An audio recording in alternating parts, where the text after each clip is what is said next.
Hello दोस्तों, good morning. कैसे हो आप सब? आई होप आप सब बहुत अच्छे होंगे, मस्त होंगे, खुश होंगे। सुबह के बज रहे हैं 7, अभी 7 कंप्लीट बजे नहीं है। और हाँ, मेरा बेटा उठा है अभी सो के, उठ के, और मैं जा रही हूँ नहाने के लिए। I am ready. और मैंने बनाई है आज आम की सब्जी, मीठी सब्जी, मीठी आम। किस किस को पसंद है? क्या करोगे? क्या करोगे? मतलब मीठी आम की दिखाता हूँ पहले मैं। बेटे पहले मैं मीठी आम की दिखा रही हूँ।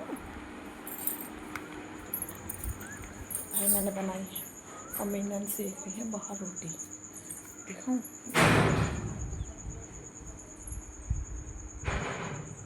उधर मैंने सब्जी बनाई, वो रोटी सेक रही है। और रात की खिचड़ी बनाई थी हमने। वैसे तो ये खट्टी पसंद करते हैं, लेकिन कल बोला इन्होंने कि मीठी के लिए बोला है, गुड़ वड़ ला के रखा है इन्होंने, तो आज मैंने मीठी बनाई है। अब वैसे मुझे मीठी पसंद है, मुझे तो, मैं तो खट्टी खाती हूँ। और ये खिचड़ी रखी थी, ये मैंने गर्म कर दी है। रात की खिचड़ी थी। और अभी मैं जाऊँगी नहाने के लिए। मेरा बेटा उठा है अभी। अब नहा के फिर अपना और जो काम करना है वो करेंगे। आज ही बताइए।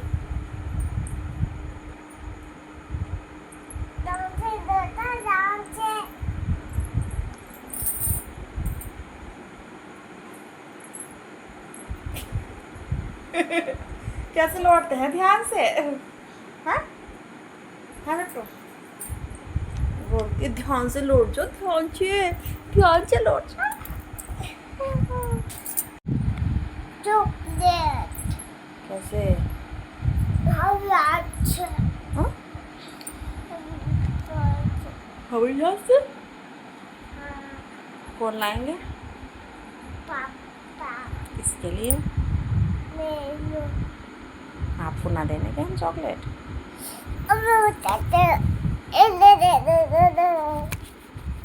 चोट लग जाएगी बेटा।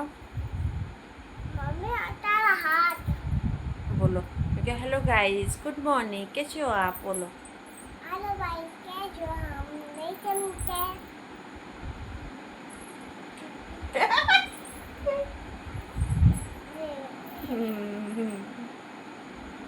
दोबारा दोबारा बोलो। मम्मी देखो, मेरी लोग काला किया। कुछ नहीं।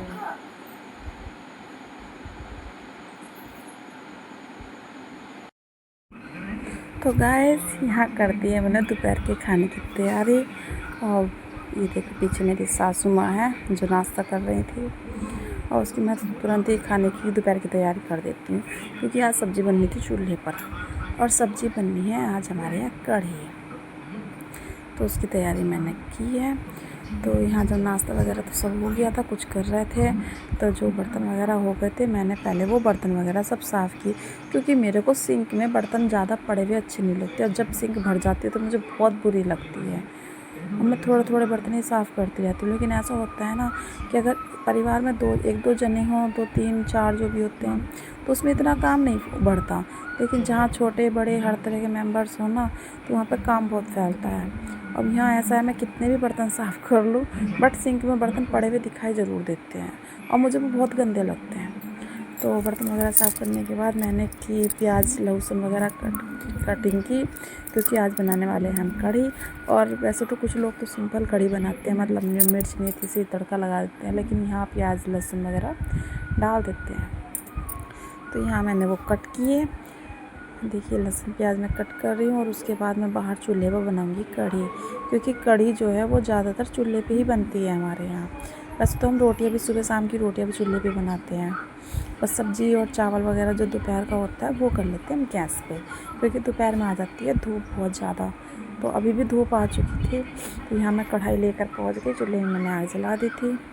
अब यहाँ बनाने वाली हूँ मैं अब कढ़ी। और कढ़ी में पकौड़ी ना डले ऐसा तो अच्छा लगता ही नहीं ना, तो मैंने पकौड़ियाँ भी बनाई, शिवांशी के लिए भी बनाई, अपने बेटों के लिए भी। तो यहाँ मैं आग जलाने के लिए आई थी, आग बुझ गई थी, कढ़ी हमारी बनने वाली है, पक चुकी है कुछ। और ये देखिए, ये जो मैंने पौध लगाई थी गुलाब की, क्योंकि हमारा जो बड़ा गुलाब था वो कट गया था ना, तो उसकी मैंने पौध लगाई थी पहले बाल्टी में ऊपर, फिर वो हो नहीं रही थी अच्छे से ग्रो, तो मैंने उसको नीचे लगा दिया था। अब यहाँ अच्छे से ग्रो हो रही है और फूल भी आने लगे हैं। और ये आजकल का हमारा व्यू, बादल हो रहे थे, धुंधला धुंधला मौसम था, बट धूप बहुत ही तेज़, मतलब गर्मी लगती ना धूप में वो। उसके बाद मैंने कढ़ी में डाल दी पकौड़ी, क्योंकि कढ़ी हमारी पक रही थी। मैंने पकौड़ी भी डाल दी है और पक जाएगी। और उसके बाद आके पार्लर में मेरी कस्टमर है। फिर मैं पहुंची पार्लर में अपने काम करने के लिए। वहाँ पे मेरी कस्टमर ने ब्लीच फेशियल वगैरह मसाज करवाई हल्की फुल्की, और थ्रेडिंग वगैरह थी, वो सब मैंने की। लेकिन यहाँ मैं इतनी परेशान, क्योंकि मेरी बेटू है ये बहुत परेशान करती है, क्योंकि मेरा जो पार्लर है वो घर में ही है, जैसा कि आपने पता ही है। और पीछे देखो, आपको मिरर में पर्दा सा गेट सा दिख भी रहा होगा, यही घर में को भी गेट है। अब ये जिद करती है खाने चीज़ इसी के लिए, जिद कर रही थी बहुत, मुझे काम भी नहीं करने दे रही थी, बार बार आ रही थी, परेशान करी जा रही थी। सच में यार, मतलब बच्चों के साथ में ना, घर का काम हो या बाहर का हो, बहुत दिक्कत होती है, चाहे फैमिली पूरी भी क्यों ना हो, पर बच्चे तो वो है ना, मम्मी के पीछे ही ज़्यादा लगते हैं। ऐसी ये है। और ये तो ऐसी है, मतलब जो मेरी दुकान में अगर नीचे मतलब सामान रखा हो ना कुछ, जहाँ तक इसका हाथ जाएगा वो सामान वहाँ दिखाई नहीं दे सकता बिल्कुल भी। वो तो कहते हैं ना कि बच्चे ऐसा करते ही हैं। तो ये बार बार जिद भी कर रही थी, बार बार चीज़ की, ये दिला लो वो दिला लो। मैंने, बेटे मैं काम कर रही हूँ, बाद में दिला लूँगी। पर नहीं, वो कहाँ सुनने वाली थी, बहुत परेशान कर रही थी, रोने भी लगी। फिर उसकी बुआ आई, वो इसको लेके गई। मैंने कहा जाओ इसको चीज़ दिला लाओ। फिर वो चीज़ दिला के लेके आई इसको। चीज़ लेने के बाद भी तुरंत मेरे पास आ गई। सिर्फ देखो, ये देखिए बाहर घर पे बैठ के अपनी बुआ की अम्मा के पास खा ले ना जी, उसको तो मेरे पास ही आना था। तो चीज़ लेने के बाद भी फिर मेरे पास आ गई। यहाँ मैं अपने कस्टमर का काम कर रही हूँ लगातार। अब बच्चे तो देखो, कहते हैं ना कि बच्चों अगर कुछ घर के काम हो या किस तरह के काम हो, कभी कभी ऐसा होता है कि बच्चों को रुला के भी करने पड़ते हैं। इसलिए मुझे बुरा लगता है बहुत, मतलब बच्चों को रोए ऐसा अच्छा लगता है। देखो फिर से मेरी जिद कर रही है मेरे पास आके। कहते हैं ना, जैसे औरतों को कह दिया जाता है ना कि काम ही क्या करते हो भाई घर में रह के, लेकिन सच में घर में रह के काम करना भी एक बहुत बड़ी जिम्मेदारी होती है। इतना आसान नहीं है घर में बच्चों के साथ में रह के काम करना, बहुत परेशान करते हैं। तो यहाँ मैंने उनके ब्लीच वगैरह कर दी थी, थ्रेडिंग भी कर दी, उसके बाद फिर मसाज भी की रखी। फिर उसके बाद मैंने इनके लगाया डिटेन पैक। डिटेन पैक लगाने के कुछ देर बाद उनको 5-10 मिनट उनको रखा, फिर उसकी मसाज की और फिर उनका फेस वॉश किया। लेकिन अच्छा लगता है। मैं पहले ना, जब तक मेरी दुकान नहीं थी, बस ज़्यादा टाइम मेरी शादी को भी नहीं हुआ है अभी, तो जब मेरी दुकान नहीं थी तो मैं ना कमरे में पड़ी रहती थी, अपनी बोर होती थी बहुत ज़्यादा। तब तक मेरी बेटू भी नहीं थी। मेरे बेटू के होने से पहले ही मैंने अपना दुकान खोल लिया ये। तो मैं ना बहुत चुप रहती थी, कमरे में रहती थी, मतलब ना किसी से बोलने का मन करता था ना कुछ। फिर जब मैंने दुकान ओपन की अपनी, तो उसके बाद मैं अपने दुकान में भी रहने लगी। कस्टमर आते हैं, बोलते चालते हैं, बात करते हैं, तो उससे ना जो अगर दिमाग में कुछ उल्टा पुल्टा भी चल रहा होता है ना, वो भी नहीं रहता, माइंड डाइवर्ट होता रहता है, अपने बिज़ी रहते हैं अपने काम में।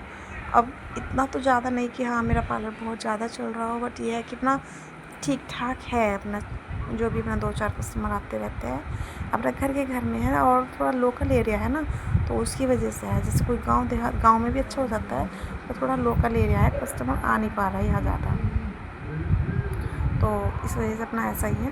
पर यह जितना भी है बहुत है मेरे लिए, अच्छा लगता है। मतलब जो भी है यार, अपने खर्च के लिए, अपने जो अपना ऊपर का खर्च होता है मैं सब कर लेती हूँ इसमें से। सेविंग का तो पता नहीं, बट सेविंग भी हो जाती है कभी कभी अगर अच्छा काम आ जाए। वैसे ज़्यादा जो है त्यौहार वगैरह और जब शादियों का सीज़न चलता है तब ज़्यादा अच्छा चलता है। तो यहाँ मैंने उनका सारा काम निपटा दिया है, वो अपने काम से फिनिश्ड हो गए हैं। फिर हमने अपना वो चली गई। अब देख, कुछ देर से मेरी बेटू नहीं आई तो मैं आराम से काम, वरना वो बार बार कभी मेरे हाथ पकड़ रही, कभी कपड़े पकड़ रही थी, ऐसे परेशान कर रही थी। उसके बाद उनकी थ्रेडिंग में रह गए थे 2-4 बाल भी शायद मैंने बाद में देखे थे, मुझे लगे कि हाँ 1-2 बाल है निकालना है, तो मैंने उनके ये ना बाद में निकाले। लेकिन ऐसा है ना कि कभी भी जो थ्रेडिंग है वो मसाज करने के बाद नहीं की जाती, क्योंकि इसके बाद स्किन सॉफ्ट हो जाती है, इसलिए थ्रेडिंग वगैरह जो पहले ही कर दी जाती है, ताकि मसाज हो के बाद कोई दिक्कत परेशानी ना हो, वरना स्किन बहुत सॉफ्ट हो जाती है। तो ये चली गई अब कस्टमर, और मैं भी अपना कंबल वगैरह फ़ैन वगैरह बंद किए अपना और अपने घर चली गई, क्योंकि मैं यहाँ नहीं बैठ पाती हूँ बिल्कुल भी। फिर ये है शाम के टाइम का व्यू। यहाँ ना पड़े थे गेहूँ, ख़राब गेहूँ थे, जो टंकी होती है वो साफ़ की थी तो उसमें गेहूँ थोड़े से ख़राब हो गए थे, वो पड़े थे। तो ये लहरी है ना, डेली यहाँ पे कुछ ना कुछ जो कुछ पड़ा होता है वो चुगती रहती है, दाने वगैरह खाती रहती है। अच्छा लगता है, मतलब उनको कुछ खाने के लिए पड़ मिल रहा है। मैं तो डालती हूँ इनको कुछ ना कुछ, अगर मेरे पास हो मैं डाल देती हूँ, पर ये ना भाग जाती हैं, चाहे डरती है ना ये भी, क्योंकि इंसानों का भी ना कोई भरोसा नहीं है, इसलिए बेचारे जानवर भी चौकस रहते हैं कि किसका दिया खाना है किसका नहीं। अब यहाँ चुग रही हैं और यहाँ आ गई मेरी बेटू। अब मिलते हैं हम आपसे नेक्स्ट ब्लॉग में। Tata bye bye. I hope आप सबको मेरा ब्लॉग पसंद आया हो।